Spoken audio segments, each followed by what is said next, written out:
Welcome, everybody, to another episode of Inside Scoop with Alex and Jeff. I am Alex Dingman. I'm Jeff Doss. What's up, guys? Hope everyone's having a blessed day. It's Wednesday. I'm sure for a lot of people, it's been a hectic week.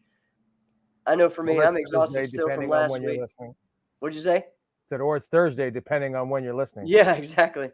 Yeah, I know for me, I'm still recuperating from my wild week last week. So it's just been a lot, man, and trying to get ready for a big tournament this weekend. So, Dude, tell me about it. Dude, your show last week with Angel, dude, here's what's so wild. So I was like, dude, there's no way I'm not going to be able to do it. I'm going to be on vacation, which I was. Yeah. Right? So, like, I stepped aside. My kids, we just were at the beach all the time. Right. We had such a blast, which I'll talk about that in a little bit. But it was just like, man, they were just so dead. But like at the same time, like my wife was trying to make sure that she could like put them down, and I was trying to put them down. So I was actually like on the show, like commenting as I'm like trying to like put the kids down. I couldn't stay away. You guys had a good show. Thank you. Yeah, it was a lot of fun. I was worried if the internet was going to work or not, and it was good. So yeah, I was as people know, I was at a martial arts retreat. So it started from that's what you were saying. Wednesday all the way until Sunday. So it was a little long. It was the first one that my instructor put on. I know his next one he's saying will probably be 2 days, maybe 2.5 days. But it was really cool, so many great people to learn from. They had like a self-defense track doing knife fighting and defense lab and gun. They have a group called RAID that teaches people how to be certified in teaching, to shoot guns and different things. So it's a cool thing to add for your class. In teaching people how to shoot guns? Yeah. So you can get yours concealed, everything, and just being a solid. There's a lot of different things. I can't explain all of it, but it's a cool thing to look into. So there was that on that side, and then there was the sport karate side, where it was myself, Eddie Thomas, who is John Blair's instructor, and him and I were just going back and forth doing awesome kick drills and things. Sean Elliott was there. Gina Thornton came and taught some. Marty Knight, who has fought everyone, and he is a student of Keith Vitelli, and he's also the instructor of, let's see, Nikki Carlson Lee. That's all you really have to say. But that's it, man. But then you also look at Brenda Hunn. You have Jelaine Shiflett. All those people are under him. So that was just an awesome seminar. Ron Searles, who hey Gabrielle. Ron Searles, who is a stunt person, but he's also a former NBL world champion from the 90s. He pretty much is Arnold Schwarzenegger and Sly's stunt double now, right? Man. So it was really cool hanging out with those guys. Magic Johnson, Jerome Johnson is his name, but we always call him Magic. He's a great fighter from the 70s, 80s, and arbitrator. And he had a good one on how to make the judges see your points, because a lot of times we think that is a real thing, and how do I move to this position to throw this technique in a way that people can see it. So that was really cool. And Marty Knights was titled "How to Beat People That Are Better Than You," and so really cool insight. That's also a real thing. Yes. Those are very good ones. Yeah, because so it's a lot of fun. I think those are. Man, I'm really interested to hear how those went, because I mean we've all done and seen the come to this seminar, work on speed. This one's going to work on footwork. This one's going to work on movement. This one's on kicking. You know what I mean? We've done a million of those, and I could take a million more, which is fine. Right. But like, the way you describe those, like that's fan freaking tastic. Yeah. So it was really cool because they had like the students doing the judging and having the two fighters and said, all right, just watch them fight. And he would just address, okay, here's some things. For Marty Knights, it was really cool because it was like, we'd fight for 20 seconds. We'd switch. And then he'd break it down and say, okay, this is what I'm saying. All right, this is what I'm saying. Okay. Then go up again. And then okay, I see what you guys need. I got a drill that's going to change your fighting. Boom. Wait a minute. So, He didn't have a game plan going in? oh, he did. But, Okay. I But mean, he he adjusted was, it on the fly if he, needed. right. But which Got I you. think is important for seminars. For me, that's the way I do it as well. I Yeah. adjust on the fly because if I get there and I'm thinking I'm teaching the people that know, or you think, oh, I have all black belts. Okay. It's not always the same thing. Okay. I'm just going to say I had one kid who was a black belt that, it was hard just to keep his attention. Okay. And it was tough. So you just have to adjust, and again, some people may want something completely different. So that was a lot of fun. That's what I did. I got back. So I lost my voice and trying to prepare for caps this weekend. Dude, But like I was telling you, don't worry about the lost voice. Dude, one of the coolest voices of sport karate. True. Look, he basically lost his voice when he was like 11. Mike Welch, I don't think has actually had a not lost voice. It that's doesn't true. it sound so cool? It does. It does. His voice sounds so cool. It And I does. swear, I mean, I think I probably met the guy in like, I don't know, 95, 96. Right. And he's He pretty was much sounded always the like exact that. same. That's true. I know Gabrielle's had a big week, as we've seen, doing her trial for the Dude, WWE, which we hope to have we gotta her talk on about soon. that. Yeah, so that's a lot of awesome big news. Before we get into the big news, let's see, what All else were we sorts going of to it. say? Well, we're just going to tonight's just going to be fun. Some people I'm sure right now are watching the adrenaline tricking that's going on right now. We're going to talk a little bit about that. We're going to Where do talk you want to go about, first, man? Which but big first, thing do you want we to? got to There's hit so with our many of them. sponsor. We got to hit with our sponsor, and that's the Virtual Fight Tour. We got the Bristol Open coming up, USA versus Europe. We're getting down. We just added Enrique Latona to the U.S. team, who has a lot of WACO experience, who has fought those guys. I mean, the last time we saw him fight Elijah, during team fighting. We also added another German. I cannot remember his name right now. If you guys are on the know who was added on, but I think right now we have 9 males on each team. When we keep mentioning, they have experience fighting the WACO style, which is important. Yeah. But I think what we're really ending up with is the fighters that are being picked from the European side do have experience fighting American fighters. Americans, yeah, that's right.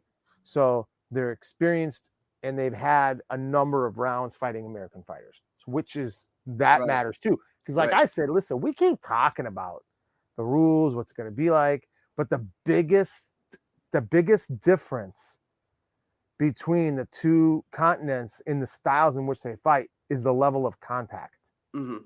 Right. And so,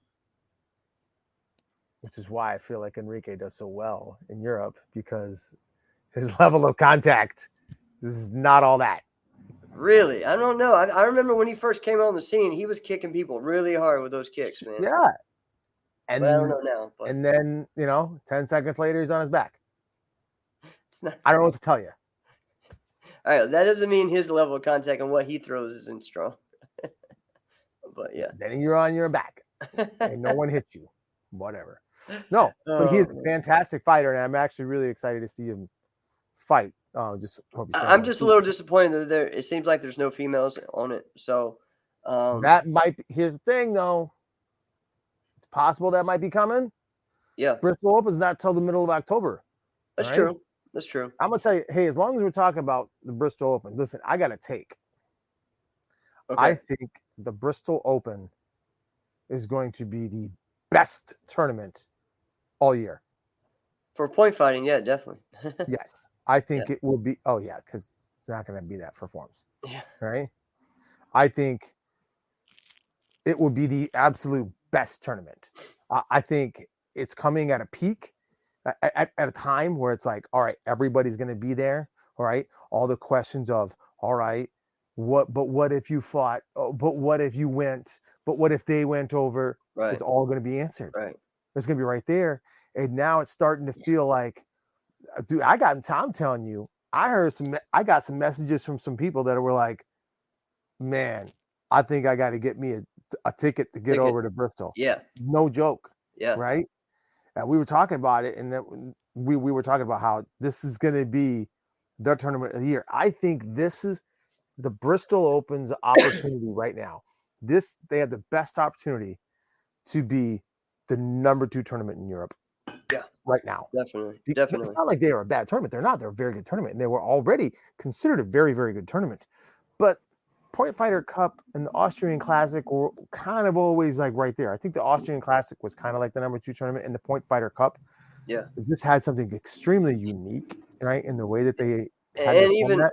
even like the tournament in Belgium and all those, they were all actually bigger than Bristol for a long Flanders, time. yeah. You know, Bristol just slowly kind of took it up. They've always had 1 or 2 rare teams from America or Canada that would come out there, you know, and a lot of times they would be WKC following type teams, you know, so that was really kind of interesting.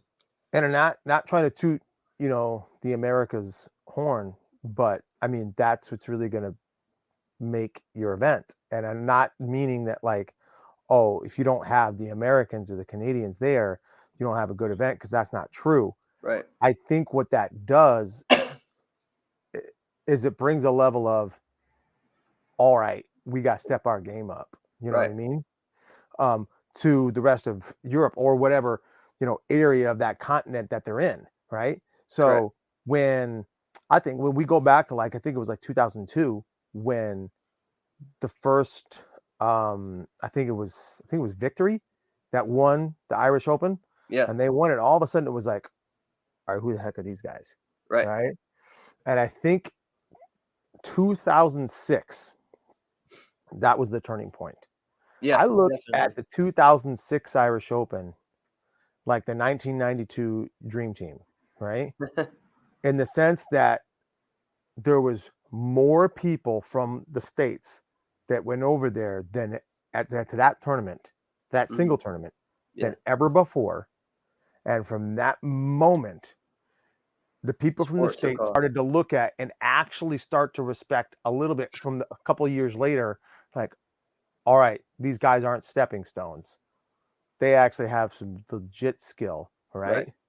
But also their sport grew after that as well. That's exactly where I was going next. Like that's, I mean, and that's what's crazy about it, like you see people that were doing all these seminars and now they're the ones that are actually doing those seminars, So you said it. If you look back to like I compared it to the 92 Dream Team. Look at the 92 Dream Team, like it didn't matter. You could take that's why before that point you had college teams going to the Olympics and winning the gold. Because like you didn't have to put your 3rd, 4th, or 5th best team out there. It didn't matter. But once you put the best one out there, all of a sudden it was like the who's, the mob of mobs, celebrity of celebrities, everybody's game stepped up. And that's why I feel like Bristol Open has an opportunity right now. Everybody's going to be there. This could be your opportunity. Like, all right, we're going to be that. Because I think once the Irish Open comes back, they're going to be cemented. They're still number 1. Oh, yeah. Of course. Yeah, there's nothing changing that. Right? There's nothing. They would have to have a couple, maybe like a few bad tournaments consecutively. Yeah. Where people are like, why are we still going? And don't nobody see that happening. Correct. Right? So, I mean, they're cemented as number 1. But Bristol Open, I think, is going to be a fantastic. One more different thing that I'm kind of surprised is like, okay, there's Chris Ashton, there's Elijah, but I still kind of thought there would be more British, kind of people on the team. Because you have guys like Prince and Cook that whooped everyone's butt at Waco Worlds. You know what I mean? Yeah. And those guys are good. But I like, though, at the same time that they made it more Europe, not just UK. So yeah. Yeah. And obviously, we don't know what Jesse has already worked out or what's yet to come, or if anything's yet to come. As far as news or announcements.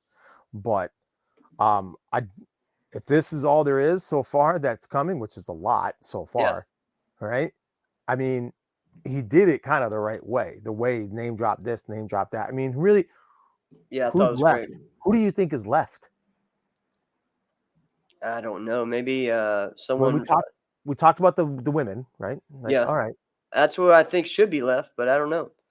At least one woman's fight. Jeez. But Evelyn again, will my be favorite there. part of Bristol Open is always watching the tag team sparring event. So that's going to be awesome, seeing all this talent there doing that. All right. So you mentioned that. Who would you like to see team up? All right. So, I'm trying to think because I don't know who else is going. But I mean, I think Brandon and Bailey would be great. And if that doesn't happen, they choose not to. It'll probably be Tyreek and Bailey That's where I thought you were going to that will go. probably do it. And who else is going there? I mean, I just pick one between Tyreek, James Four. Tyson, James Four, and Darren Payne. Darren Payne. I mean, geez, Yeah. I mean, all of them. Darren. I'm sorry, James Four would be great in that division, right? All right. Oh, amazing! He'd be Amazing. He'd be fantastic in that He'd be division. great setting people up for his teammate. He'd be great for jumping in there and getting the point. And then you have a killer like Darren that would be like, if he would set him up around the line like James Ford would, tag in, and then imagine that side getting hit with that side kick, not being seen, like blind Yeah. from Darren. That would be nuts. You know who I think I mean, we look at like the names to drop, and I think people kind of like whisper to themselves, like, you think Cam's gonna go? Yeah. You think Right. Avery's gonna go? Right. I don't Remember, think no Avery's, I inside don't think knowledge. Avery's No gonna go. inside knowledge. No, I don't think he's going to go. It's too close to WKC and There's back and that. forth. I feel like that. Cam, though, Devin's going. So I'd like to see that. I think if Cam was going to do a Waco event, this one might be a if, because then I don't know. But I do think the name that is probably going to get called is Jack Felton. Yeah. I mean, the other teammates are there. And see, just that alone. What? Jack and Elijah doing tag team, right? I mean, it's all-star. They don't have to go with, so, or even Kevin and Jack, or Kevin, Kevin would be Kevin's a fantastic Swiss Army knife, man. Yeah, exactly. I think because I had him on my fantasy team, and I had him as a heavyweight because earlier the year he fought as heavyweight. Right. And then here he goes and he wins the overall, but as a lightweight. And I got right. My fantasy sport karate team like stinks, by the way. And I gotta remember to get my team set up right now because I forgot we have a tournament this weekend, so I gotta add myself back to my team. Oh yeah. So when I don't go, I usually replace myself with Kevin. So usually we go to opposite tournaments. It's kind of funny. That is interesting. So don't pick me up before. All right, I'm gonna do that tonight. I'm gonna do right now. No. I already said I'm picking myself back up. All right. Like Jeff Doss hits the waiver wire and everybody goes nuts.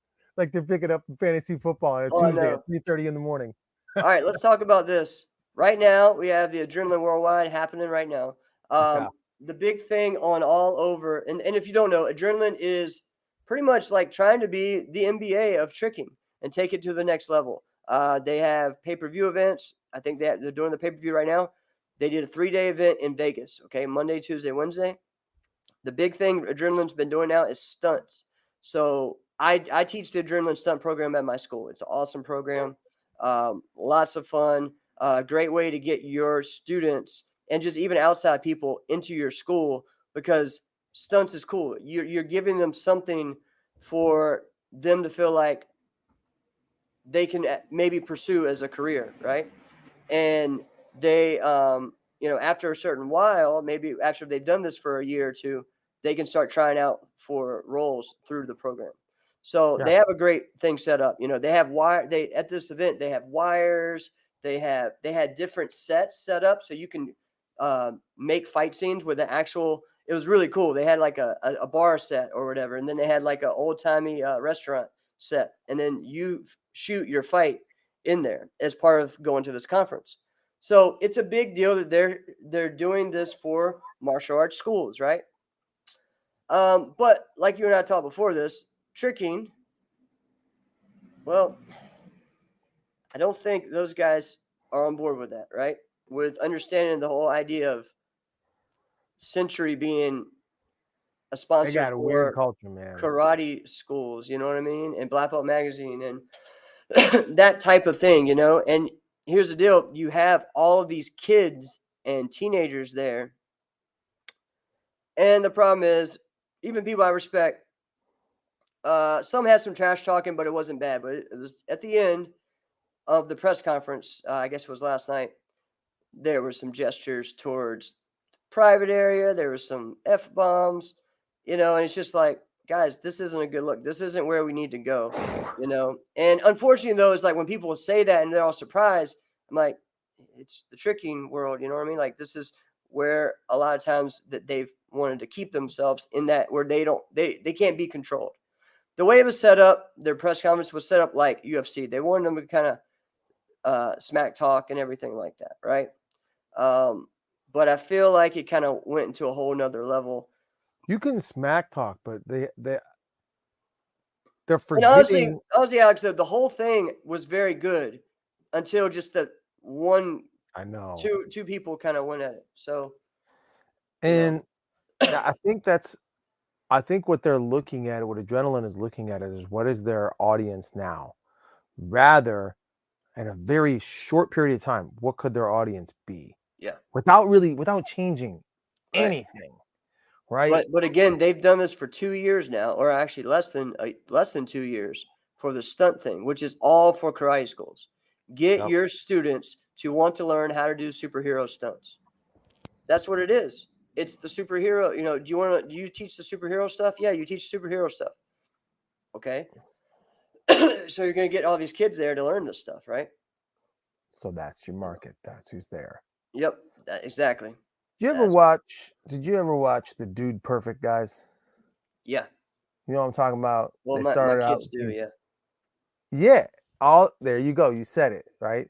Bunch of guys, they're like our age. Yeah. And yeah, that's all they do is they started out with trick shots and then they did, this spoof thing and this spoof thing, and then just do a bunch of weird stuff like how you can do trick shots forever. Yeah, because what they have is now they've carved out this niche where they can do this stuff and they're fun loving, Yep. they're family oriented. You could put kids in front of them a bunch of times. I had a customer of mine and I said, I had to go to their house. I had to walk through, part of their project, and they're like, "Oh, we got to go pretty soon because we have to get down to United Center." I said, "Oh, you guys going to a show?" And they go, "Yeah, we're going to see Dude Perfect." I said, "Really?" And they go, "Yeah, they sold out, so we got a Wow. second show, and we're still up." And Wow. United Center is massive, Yeah. right? So I'm like, "What?" Yeah. And these guys, that's what they do. They focus on how marketable they are, Yeah. right? They've got their own, apparel, they've got their own Yep. merchandise, all sorts of Games, stuff. everything. Yep. Adrenaline could be that plus some Right. because they're YouTubeable. You don't have to be in. So many guys are into tricking that Right. never did martial Right. arts, right? Right. You probably did this too, Jeff, where you went and every guy in the early 2000s went to gymnastic schools to Mm-hmm. goof around and learn how to trick because it was Yep. fun. You didn't want to break yourself in half, right? Yeah. And so there was guys there who were doing it, like tricking. Right. Didn't never take karate. They'd never Right. taken a martial arts class ever, And but that's they're the over thing there now. tricking better than me. The culture has changed. It's not they were martial artists and they turned to trickers or they learned how to trick. They just start as trickers. They So skipped like, it. They were like, yeah, I the could only just do that. that's why like Michael Guthrie is still the best in the world because he started as a martial artist. That's my opinion. You Well, have yeah, this young kid though, Shosei, and all these other guys from Japan who are just learning it and just doing it. Now they're awesome, but they're missing a level of what what Mike has. right. Yeah, and I did watch some of what he had. So I was showing my son this. It was so funny. I'm gonna tell you this. Okay. my daughter was like, we were talking about this daddy daughter dance that she was going to go to, and she was going to put on makeup, and this is what kids do, right? They just want Yeah. to be like your sister. And he's like, I want to do that, and I'm like, come here, come here. And he's like, what? And then I didn't even want to be like, you're not, no, you're not. I was just like, come here, check this out. All right. And he put on some tricking. And it was like an adrenaline Yeah. trick battle. Uh-huh. And there was Michael Guthrie there. And he's like, whoa, daddy, did you see what he did? Did you see you in the air, daddy? Did you see that? I'm like, That's awesome. That's what I'm talking about right there. But that's it though. But look at what I just did. I took my 3-year-old son and I'm showing him this. That's what they've got to figure this out, man. Yep. Like you can't do the DX thing like that. Right. Well, it is worse than that, but I know, man. Yeah. You see what I'm saying? Yeah. But the thing is like, I think the Kane family, McGuire and Jimmy, those guys and his dad, they're doing a great job, at it.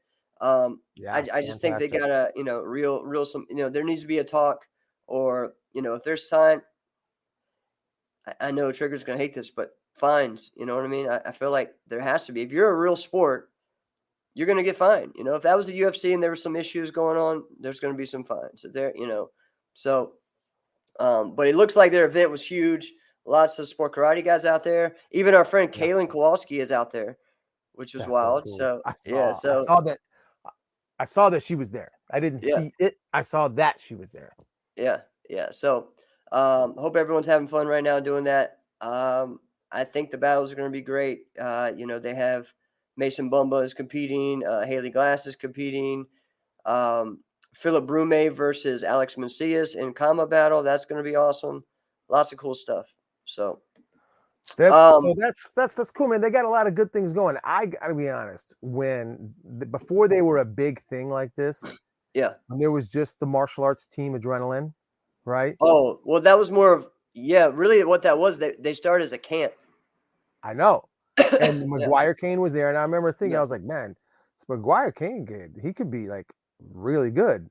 Yeah. And then he just went, I'm gonna do this thing instead. Yeah. And I remember thinking, like, one year, I was like, man, that kid was awesome. Where'd that kid go? Oh, never mind. He found a completely different avenue where he could continue doing this and being involved in this without damaging his body. Correct. Yeah. Because there's a reason why Trickers, like, Michael Guthrie is a unicorn. Right? Yeah. He's a unicorn. Yeah. There's no Trickers at that level north of 30. It just does not happen.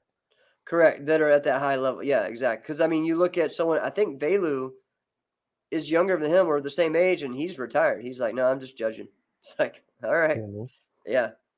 And like, a lot of these guys were like 24. Oh, man. Oh, I know. You're definitely retired. Yeah. All right. So big news, the big news of the day. Man, this is awesome. Raymond joins Karate Combat. What did you think when you saw that? I'm glad that first I was like, finally, he joined. Yeah. He's in something, because I'm like, it's been 2 years and your time's running out, right? TikTok. I mean, he's 42 now. Yeah. TikTok. Yeah. And he's got he's smart in the sense that he's like, all right, I have a finite amount of time to capitalize on the skills God gave me, all right, and the body God gave me. Let's utilize this the best that I can. This is the chosen avenue that I've decided to go down. And Alex, they just came off a good show too. A first time when they had a show that was live and it went well, and there was a lot of good reviews about it. People enjoyed it, and and you also just have 2 other sport karate guys that are there, and then they just signed another one with Dean Barry. Yep. And I think it's great. For me, knowing a little bit and thinking that PKA would be trying to sign them, if they wanted to launch something and make this strike league a big deal, they needed Raymond. And for me, I thought, okay, well, that's a good way for him to end his career in something that he's comfortable with. Above the waist, kickboxing, doing that. This is very similar. It's just calf kicks instead of thigh. But I think it has the publicity right now. It's the hot thing right now. I think this Um, is going to be so much easier for him. yeah, You know what I mean? I think like you said, the gloves are smaller. Just ways there isn't limits to his style in this, like like there was in kickboxing or even MMA. You know, so yeah, so I'm excited about it, man. I, Now, I what do mean, you think? Weight class, what welterweight? I guess. he's been fighting welter, Yeah, so I'm assuming it's going to be welter. yeah. So that's what the weight class under Ross. They gotta stay separate. There's no point for them to ever fight unless they push it to this big thing. But I know, speaking to Ross in the past and Raymond, they said we don't want to go against our own. You know what I mean? Like we want to go against other people. The only time I felt like, all right, this could be exciting if Ray fights somebody that's like the same Was MVP. Yeah. is if he would have fought MVP. Right, right. And now And MVP is about to fight in bare knuckle fighting. that one has So me like, I don't get that. bare knuckle is the other one that is making big moves. They signed another ex MMA guy or ex kickboxing guy. Now they're signing kickboxers like Buakaw and Senchai. who's the other guy? Senchai? Yeah, Sinchai. I didn't know how to say his name. Yeah, You I also believe it's. have I might be saying it wrong. MVP. You have, I mean, they have Paige Van Zant. They have lots of different names. And it's I'm interesting. really curious as to like bare knuckle. Really, I'm curious. As to like, all right, what are the contracts like? What are the stipulations? I always want to know, like, what does this mean behind the scenes? Like, all Yeah, right, cameras see this. What am I really required to do? What are the expectations? yeah. What goes with this? Well, from what everyone says, is they actually get hurt less in this. It's just cuts, and a lot of times it's not really bad cuts because a lot of times there's less brain trauma from what everyone's saying. But I don't know. I mean, they have their wrists, wrapped up and everything, and then that's it. So it's interesting. So a lot of other leagues are making moves. We have the BKA, we have Karate Combat, we have Bare Knuckle. Those are all avenues for our sport. Karate Combat, though, right now is everyone's excited about it.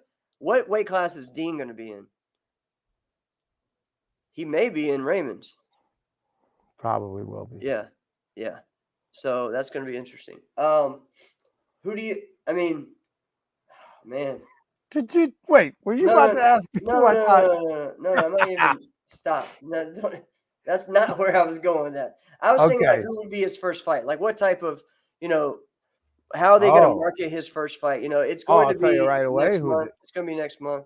they So might. You know what? This is why Ray's so good. They could put in this format. I could see them going. All right, Ray, you're gonna go light heavy. Remember when they did the WCL? yeah, He fought in light heavy, yeah, right? And he really has kind of not ever been that, right?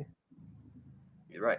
But he's kind of always been about a middleweight, right? Yeah, And then he would cut to the welters for when he did full contact, yeah, right? yeah, So even when he point fought, like he was kind of always still a middleweight, but it was like, what are you gonna do? It's like, Raymond, you're not supposed to be here. Free Raymond down. Do whatever you right, want, right, right? right. So when he did World Combat League, think about like his big highlight fights were you get the big guys who come in there like this, Yep. and then he would He knock them out with a turn knocks side him kick out. to the body. Yeah, amazing. Right. Yeah, I you know what? I don't think people really understand how impressive the move is, right? right. So it is, we all can do it. We've all done it. When we break it down, yeah, it's you're not jumping through the roof. You're not spinning a whole bunch. But the way he does it, listen, I've been hit by the thing. Right. I've been hit by the thing a few times. It's for real. It is for real. Yeah. Okay. For actually, here's the thing. First time I fought him, I'm like, I think I heard of this guy. This guy from Cali. Oh yeah, this is this Raymond. I thought his name was Mick Daniels. Oh yeah, this Raymond McDaniels guy. Yeah, I heard of this guy. Yeah. Right? I'm not kidding you. Right? And then he did the best of luck to you, sir. And I was like, oh, guy's cool. And I come out there, my leg, chambered at my eyeballs, and I come flying, and he jump spins, and I remember catching with my hand. I caught his heel. Yeah. Right here, right by my temple. He got 2 points. I was like, I don't care about those 2 points. My life almost ended. Yeah. And it was for real, right? Yeah. And that was in 99. Add the strength, the power, the knowledge, everything. The knowledge, everything. Yeah. Yeah. Look at where we are now, right? Right. Being 19 versus 42. Right. Right. So I just, when I say I don't think people understand how impressive the move is. Outside of Bailey Murphy landing that 360 kick last year at the Diamonds. Yeah. When have we seen another spin kick of any kind? The Webster would be another one. Yeah. But I mean, recent, like this year. Oh yeah. No, I know what you mean. I'm like, yeah, people land spin kicks like all the time. Yeah. But like, really, I think we think that. Yeah. And that means two things. One, right? I actually think the level of sport karate fighters, and I'm going to go back to sport karate. I'll come back. All right. Yeah. I think the level of sport karate fighters has just gotten better. People don't get hit by moves like that anymore, right? Because they're smarter, right? But because it's not landing all the time, because people are smart enough to they're not going to put themselves in a bad position. People aren't throwing it enough. You don't understand how hard that move is to throw. You have to train that move so much more than any other move because that's what it requires. It requires that much training because it is more difficult move. What move do you think you got to train more? A jump spin kick or front leg side kick? You have to train a jump spin kick. Yeah. If you want them both at an elite level, one requires more training. Right. It's that dang hard. Yeah, it is. You know what? Talking about this. So again, I go back to this week and I love just being around. I'm not calling veterans. We'll call them veterans, right? With this knowledge that fought in the 70s and 80s. Oh, and really, when we talk about the best ever, we most of the time we mention two people. One's Raymond and the other's Nasty Anderson, right? Okay, yeah. And I loved hearing the records that Nasty had and the legend that, it was, and did you know that Nasty Anderson had the record for fighting the most people in one day? He fought for 14 hours straight. He fought rounds. That is apparently he has a record, okay? The other one is we all heard that he was undefeated for a year and a half. But actually what it was is that he didn't get scored on for a year and a half. Okay? So I can understand that. All right. He was that good. Now, this is where it took a whole another turn. They weren't just talking about tournaments. They were talking about in training too. And I was like, well, how do you know that? How do you track that? So this is where I'm training with some guys that take it that seriously though. Right? Oh, dude, he's the man. Like, you will not touch me. And so that was interesting. Eddie Thomas, Nasty actually lived with him for a year or two, lived around there. So they were really close, and he taught him a lot. Marty Knight had fought him plenty of times. He talked about a great story about Ray McCullum and Keith Vitelli. Keith Vitelli was number one. Ray was number two. They were doing a tournament in Texas. Actually, maybe it wasn't Texas, but the center was from Texas. And it came down to Ray McCullum ended up winning the fight. So the center was Chuck Norris. Yeah. So, Marty Knight was training with him. And he said he was just on a whole nother. All he thought about was beating Ray and just fighting hours and hours and hours. He went to the next tournament and, again, then it was first to three. He beat Ray first to three in like 30 seconds. Boom, boom, boom. Just clean, so focused. And Ray McCullum apparently said, you know what? Making most points. You weren't going to do that. and he just got in his face. I'll beat you all day. Like, that's just the confidence that Keith Vitelli had to beat him. He's like, I'm the number one fighter. I'm gonna beat you all day. And that was just an awesome. And Marty Knight was like that. I was like ready to go, ready to fight with him because, you know, Keith Vitelli was just, when we see him, he's like this professional guy, this nice guy. You know, he's always smiling. Every picture, smiling. But dude, he was a badass. You know? Yeah, when you see him, it's like, oh, look, it's Uncle Keith. Yeah, Yeah, right. what a great guy. Yeah, Yeah, you're a black belt. Yeah, no, right. he was a badass. Yeah, exactly. So it was cool hearing those stories. Lots of good old stories. You know, just about that from those guys. Because they all fought in that era. You know, but what's cool is that, like, Marty Knight still fights at every NASCAR tournament. He's in his 60s. You know, and you know, he's fought the best. He's trained with the best. He's taught the best. So just a, you know, a huge legend in our sport.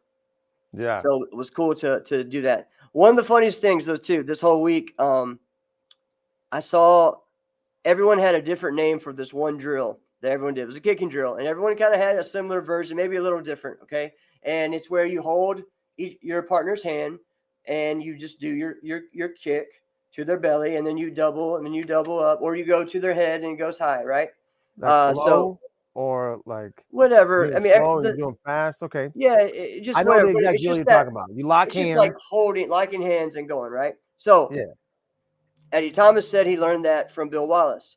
My friend Jim Perlini, who's I in think I Rhode did. Island, he says he calls them Mullins drills for Skipper Mullins.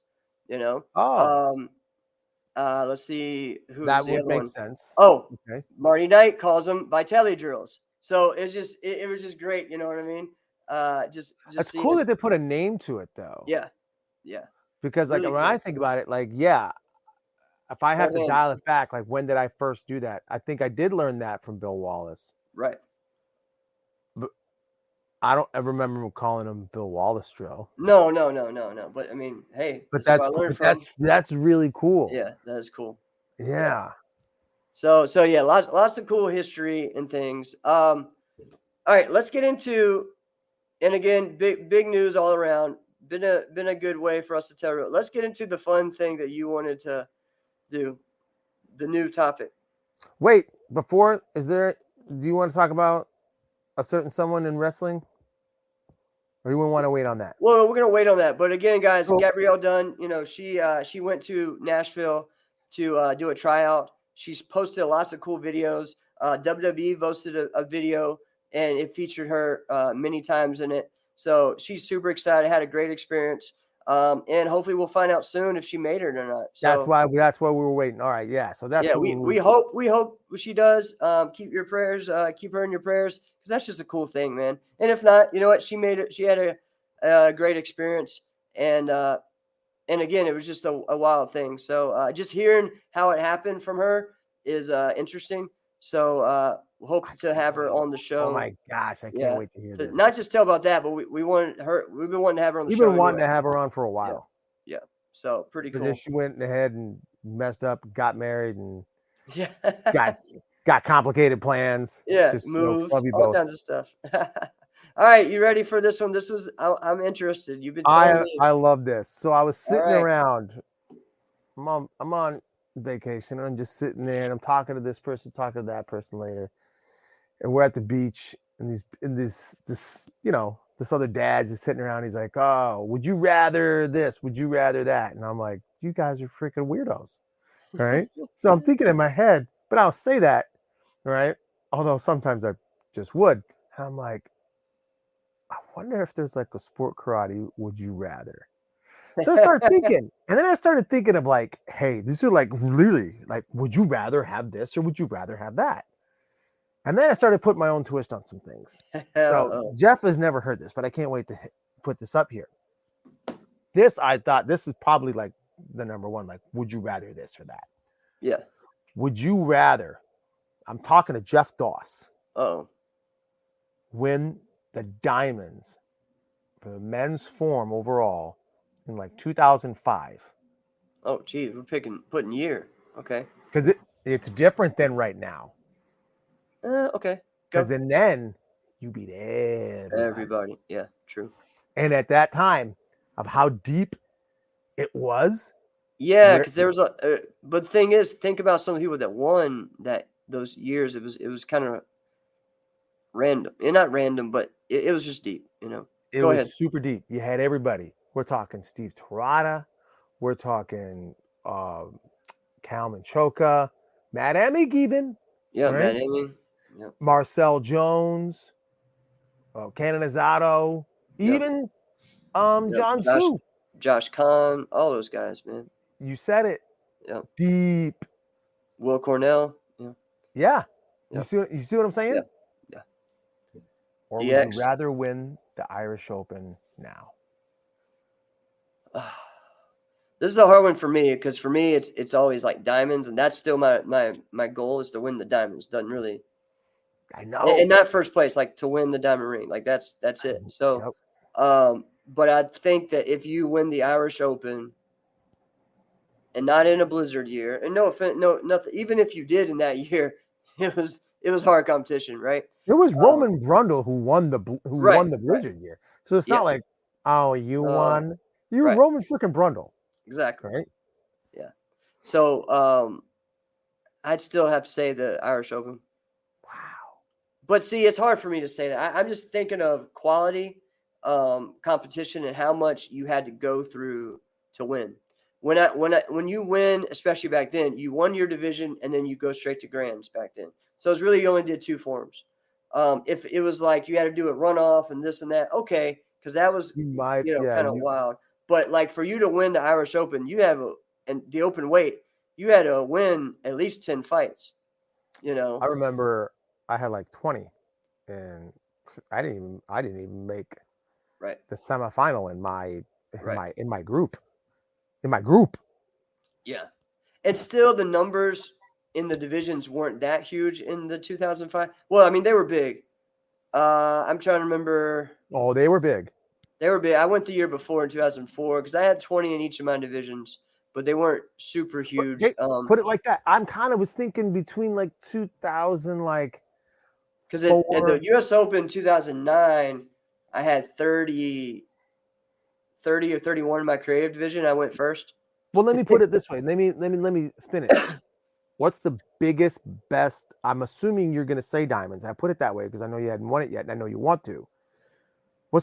What would be the peak for you? Yeah, that would be diamonds.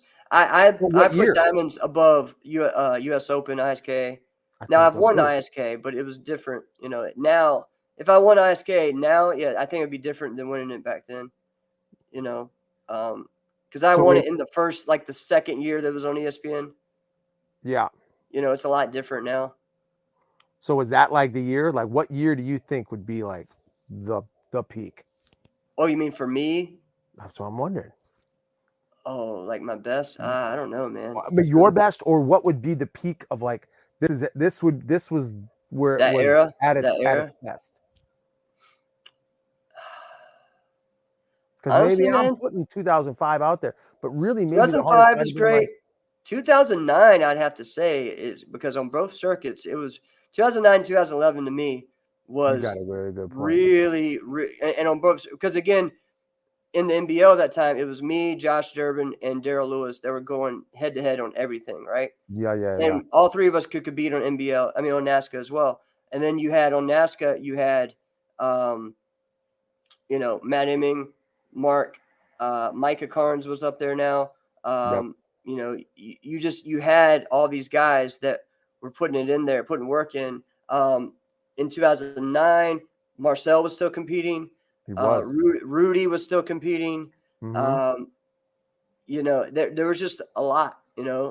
Some people were still showing up to events, like Sammy Vasquez were still showing up every now and then competing. I mean, it was just 2009 might have been the best year because I was trying to think. I think what I was trying to do was keep Steve Torada in it, but I forgot about Rudy. Right. So yeah, I mean, you're right. I love Steve, but I think that because Khan was still competing then, Josh Khan, Josh Durbin, all these guys, man. So because that's who I had to beat to win my first NBL title was Josh Durbin. We're talking about the double backflip guy. I mean, just all that from that. But And to me, Josh Sherman's one of the cleanest martial artists. Because what's funny is that when he was younger, he wasn't known as that, and then he just became super clean with his hands. So I always have a lot of respect for Josh Sherman. He's a super nice guy too. All right, give me another one. All right. That's the real one. Yeah. How come the funny ones? All right. You've been to karate tournaments, so you know kind of how this goes. Would you Mhm. rather wear a karate tournament all weekend at a tournament, but you could always have a fresh one? Like you could never you had to be wearing a karate tournament everywhere you went. Karate You what? know, Say it again. a karate uniform. Oh, all right. A gi. You have to Okay. wear a uniform everywhere you go out to dinner. You got to wear a uniform. You All right. sleep in your uniform. Okay. You go to breakfast everywhere you rather- walk around. You go to the airport. You're in your uniform Okay. the entire time. Or you can wear whatever you want, but you have to be barefoot all weekend at the tournament. Oh, geez, that's hard. You go outside, you can put shoes on, but you got to be barefoot all weekend at the tournament, and you can't wash your feet. You got to either wear a uniform. So when I wear the gi, I can wear shoes, right? When I wear the gi? Yeah, you wear the Okay. uniform. You can put shoes on. You can always have a fresh uniform on too, but you can only have a uniform. It's the only thing you can wear, or you have to be barefoot. I'd say I'd rather wear a uniform. Yeah. Because dude, so think of some of the cities that these tournaments are in, okay? Dude, you don't even have to think about that. I know. Like, no. If you go outside, you can put shoes on. Okay, but still walking around the hotel, and I mean, sometimes I walk around barefooted, but usually I always have shoes on. Okay. Do you know what I thought of? And then again, not washing the whole weekend. That's crazy. Yeah. Just going. How about just one time? Just going to the bathroom at a karate tournament. Yeah. If people do it all the time. Like, you just gonna I walk did it. in here? Listen, 2 weeks ago I did it. I did it.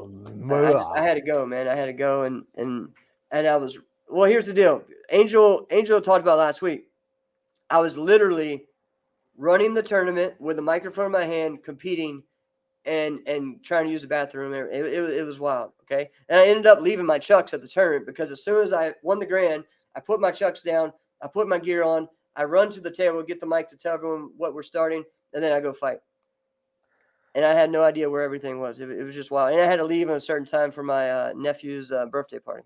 Well, So that is a good segue since you mentioned chucks, because here comes the next one. All right.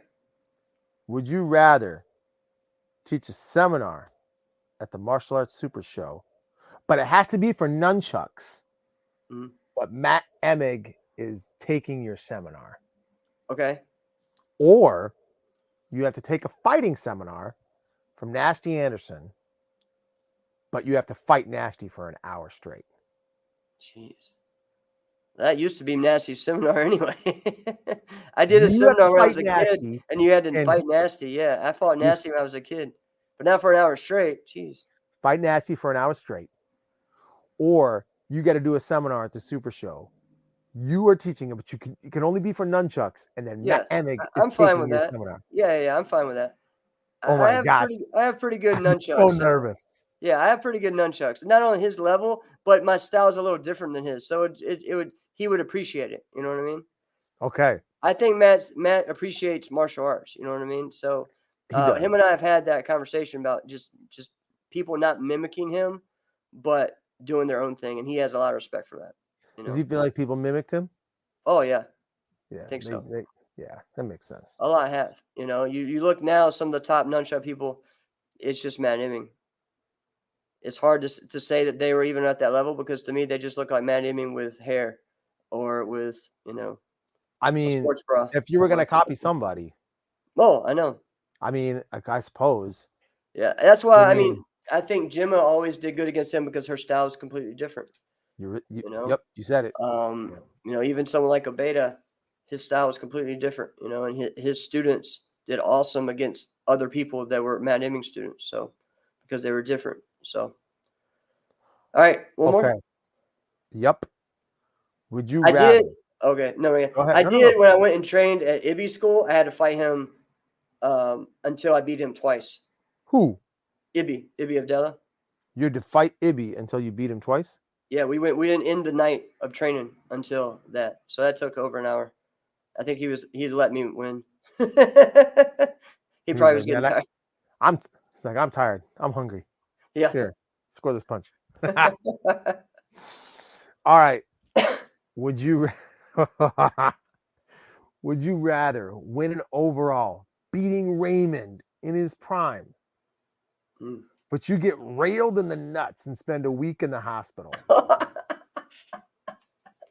Okay. Okay? Okay. Or Week you in the have hospital. the best fight of all time. Everybody says it's the greatest fight of all time, but you lose that fight in the first round. You How does beat everyone think? Raymond Daniels. Yeah, how does everyone think that it's the best fight when it's in the first round? Like, how? Because of YouTube, Would you? I'd say the Raymond Daniels one. I'll take a week at the hospital. So look at that. So you would rather Beat him, win beat the overall Raymond. grands at, let's say, the Diamonds. Yeah. But you get railed in the nuts. Like But he tries to jump turn kick.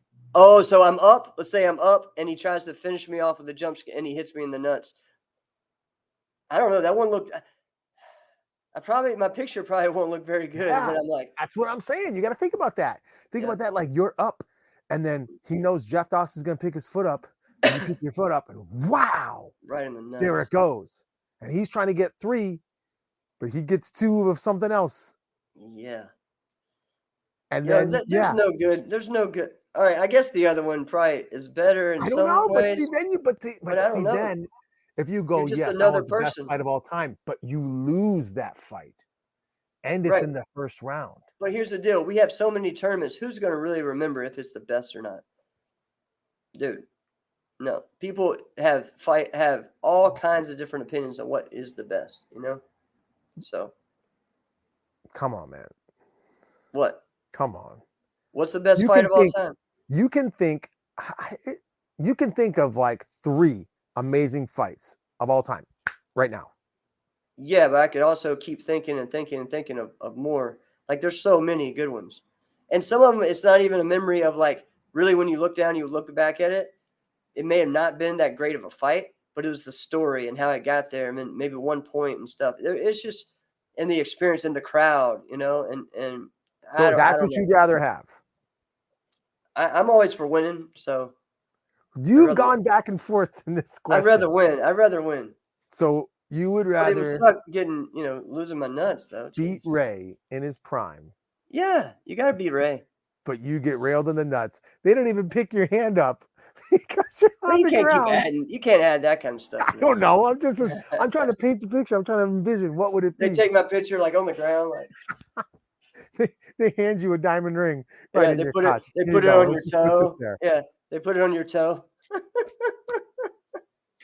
Oh Oh my man, gosh. you get carted off, and it was like you do the thumbs up like they do in football. Like I'm Do a okay. thumbs up, but the diamond can be on your thumb. Here you go, guys. This is funny. While Ray's still on stage. Oh man, get a boo birds I don't going for know. Raymond. All right, so those are pretty good. Those are pretty good. We're gonna have to do this segment more often because those are fun. All right, cool. Yeah, we'll do it. We'll do them another time. Man, this was good hanging.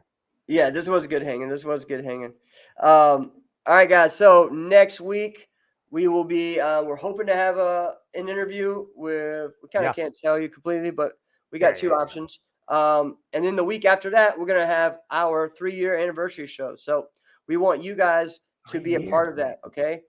So what we're gonna do is, if you have a subject that you want to kind of talk about, maybe a 5-minute question that for us we're going to cover for 5 minutes, you get to kind of talk to us about it, and kind of debate or whatever with us.